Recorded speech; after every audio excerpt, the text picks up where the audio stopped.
खुशी है मुझे कि कल हमने नामांकन किया था, आज वो एक्सेप्ट भी कर लिया गया है। और कल नामांकन के समय जो हमने यात्रा निकाली थी उसमें समाज के सभी सीमापुरी में रहने वाले सभी लोगों ने, बुद्धिजीवी लोगों ने बड़ा सहयोग दिया। मैं सभी का धन्यवाद करता हूं। और इस लड़ाई की जो शुरुआत कल हुई है उसमें अंतिम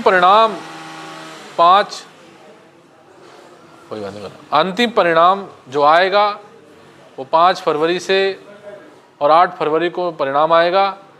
मैं सभी साथियों से अपील करता हूं कि आप डटे रहें, लगे रहें। ये सीमापुरी के अंदर हम लोग एक नया विकल्प के रूप में हम लोग ऊपर उभर के आ रहे हैं।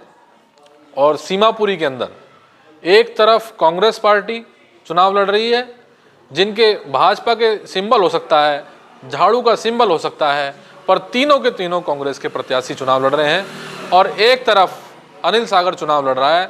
ये मौका है सीमापुरी के लोगों के पास और समाज के लोगों के पास कि वो अनिल सागर को सपोर्ट करें। अनिल सागर जी, कल आप नॉमिनेशन भरने गए थे और तादाद में संख्या में आपके साथ साथी गए थे, वो क्या जमावड़ा था और पूरी सड़क आपने सीमापुरी की नीली कर दी थी?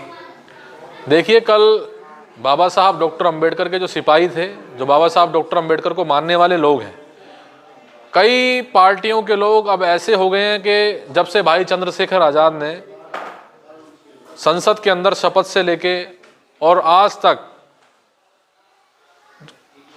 लोग नीले रंग से जो परहेज करते थे वो नीली साड़ियाँ, नीली टी शर्ट पहन के घूम रहे हैं। और उन्हीं के जो नुमाइंदे हैं वो सीमापुरी के अंदर, चाहे प्रत्याशी किसी पार्टी के हो सकते हैं, वो भी नीले गमछे लेके घूम रहे हैं।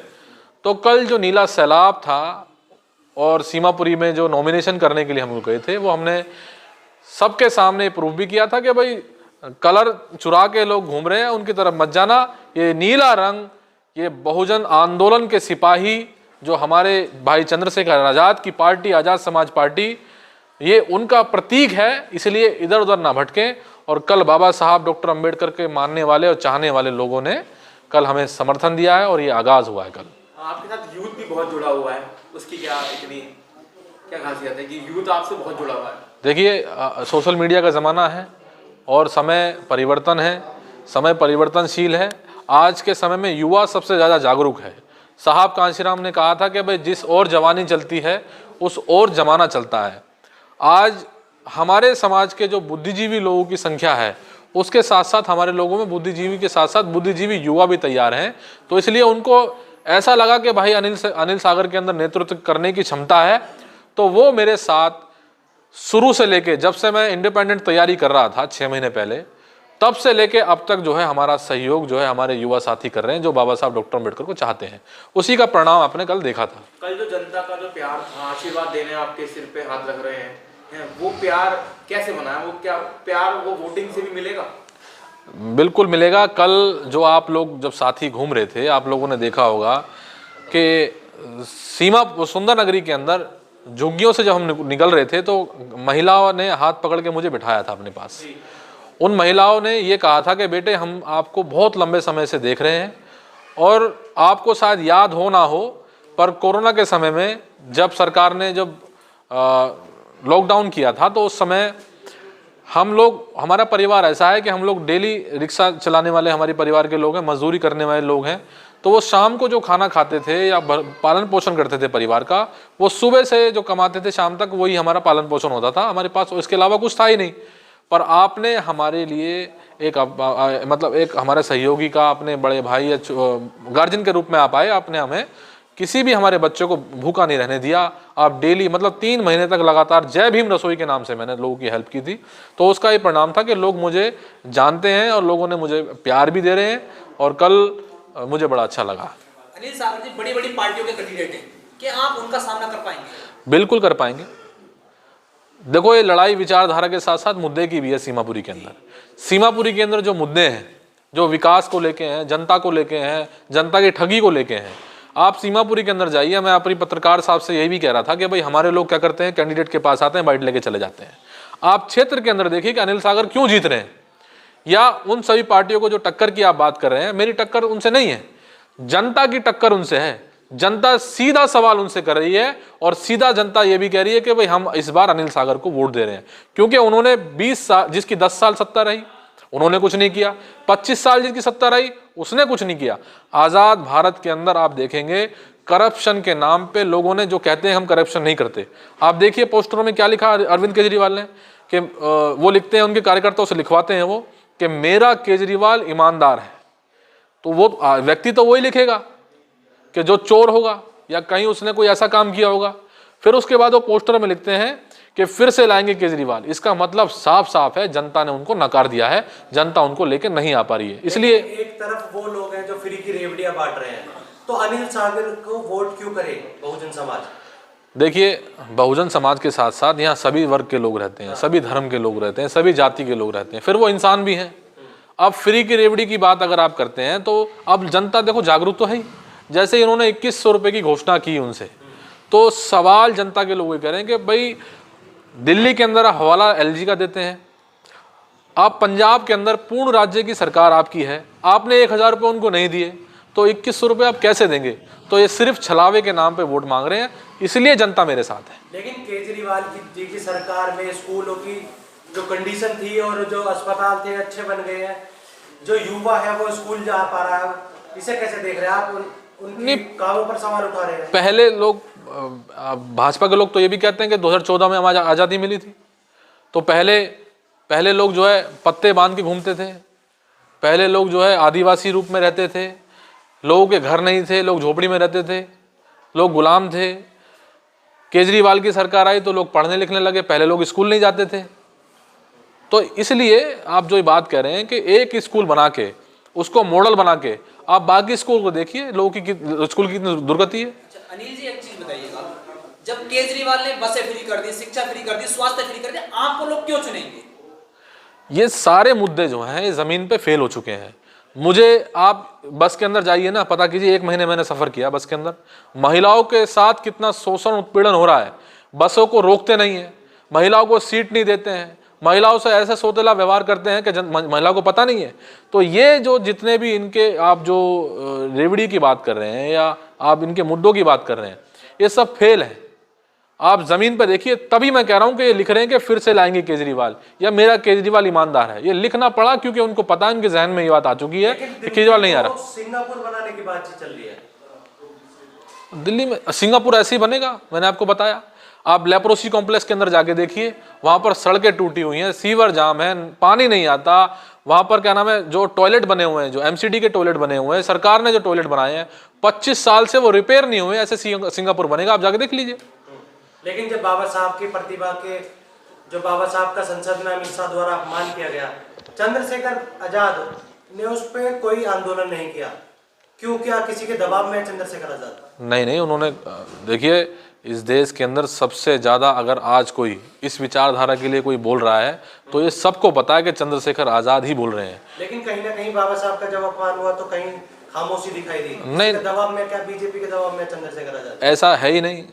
उन्होंने सभी अपने लोगों को इंस्ट्रक्शन दिए, हम जैसे लोगों को इंस्ट्रक्शन दिए, हम लोग भी। और संसद के अंदर आप देखिए, जब बाबा साहब के अपमान को लेकर जो टिप्पणियां हो रही थी या जो लोग प्रदर्शन कर रहे थे, जो नीले पटके और जो नीली चीजें को ढूंढ रहे थे, तो वो चंद्रशेखर भाई से ही संपर्क कर रहे थे। ऐसा नहीं है, संसद के अंदर अगर कोई आज या पूरे देश के अंदर कोई आंदोलन हो रहा है उसके लिए बात रखने वाले चंद्रशेखर हैं और कोई नहीं है। दिल्ली में बहुजन समाज पार्टी ने भी अपने कैंडिडेट उतारे हैं, आजाद समाज पार्टी भी अपने कैंडिडेट उतार रही है, तो कहीं ऐसा नहीं है कि बहुजन समाज का वोट 2 जगह बटेगा? देखिए, समय, मैंने बताया, समय परिवर्तनशील है। जो ज़्यादा तेज दौड़ेगा समाज उसके साथ जाएगा। बहुजन समाज पार्टी कार्यकर्ता और हमारे में हम में कोई अंतर नहीं, दोनों की एक विचारधारा है। वो भी बहुजन आंदोलन के लिए काम कर रहे हैं, हम भी बहुजन आंदोलन के लिए काम कर रहे हैं। सिर्फ इतना अंतर है कि जो सताए हुए लोग हैं, जिनको रास्ता नहीं मिल रहा था, इसलिए आज़ाद समाज पार्टी का जो है आगाज़ हुआ और आज़ाद समाज पार्टी गठन हुआ।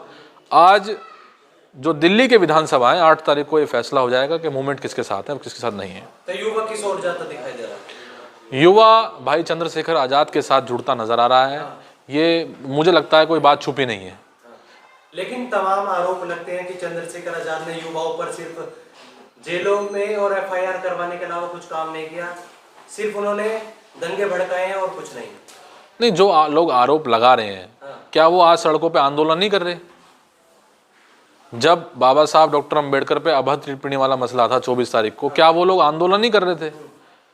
तो आंदोलन करने वाले लोग जब उनको समाज के साथ शोषण उत्पीड़न जो हो रहा है, हाथरस वाला मसला देखिए, इंसिडेंट देखिए आप, बहुत सारी चीज़ें, जब लोगों को मूंछ रखने पे, मटका छूने पे, पानी पीने पे, घोड़ी चढ़ने पे, अगर कोई ऐसी ऐसी घटनाएं जो हो रही हैं तो उस पर चंद्रशेखर आज़ाद जाके बोल रहे हैं।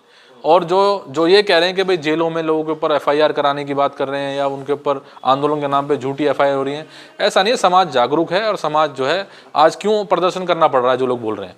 आपके साथ दलित भाई भी हैं, मुस्लिम भाई भी हैं, तो कितना वोट मिल रहा है?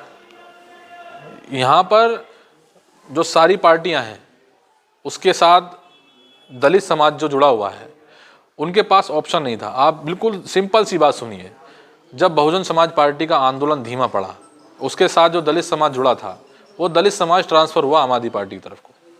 और जब आम आदमी पार्टी में ट्रांसफ़र हुआ तो इस वजह से हुआ, उनको लगा कि भाई आंदोलन की गति धीमी पड़ रही है।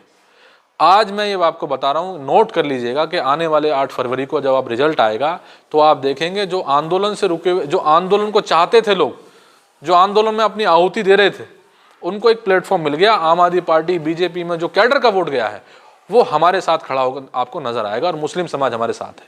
सीमापुरी की जनता से क्या कहना चाहेंगे? सीमापुरी जनता से मैं सिर्फ ये निवेदन करना चाहता हूँ कि जिस तरीके से आपने आम आदमी पार्टी का शासन देखा, उससे पहले कांग्रेस का शासन देखा, आपने बीजेपी का शासन भी देखा, और सीमापुरी के अंदर जहाँ मैं रहता हूँ यहाँ पर भारतीय जनता पार्टी के पार्षद हैं, आपने उनका भी 3 साल शासन देख लिया है। उससे पहले यहाँ आम आदमी पार्टी के पार्षद थे, आपने उनका भी शासन देख लिया है। तो कुल मिला के अगर MCD से भी और विधानसभा से भी लगाएं तो कांग्रेस, आम आदमी पार्टी और अपने भारतीय जनता पार्टी का शासन देख लिया है। अगर उसके बाद भी जनता उनसे सवाल करती है और वो ये सोचती है कि हमारा जो समय है चुनाव का, इस समय के बारे में सोचते हैं, तो हमें इसमें विचार करना चाहिए। आने वाला जो वक्त है 5 साल का, वो कैसे गुजरेगा, उसके बारे में जनता को सोचना चाहिए। जो व्यक्ति आपके सुख में दुख में खड़ा है, मैं आपको एक छोटा सा उदाहरण देना चाहता हूँ। हमारी इस विधानसभा के अंदर जैन मंदिर एक कॉलोनी है जहाँ पर हमारे दलित बस्ती के लोग रहते हैं, दलित समाज के लोग रहते हैं। वहाँ पर दो बच्चियाँ अगवा हुई थी, एक 12 साल की, एक 13 साल की। 3 दिन तक प्रशासन के द्वारा कोई सुनवाई नहीं हुई थी। अगर जब मेरे पास वो परिवार के लोग आए और मैं उनके साथ गया, शाम को बच्चियां घर आ गई थी, तो मैं इसलिए इस बात बता रहा हूं कि आपका साथी, आपका हमदर्द इन सारी चीज़ों में आपके साथ खड़ा हुआ है।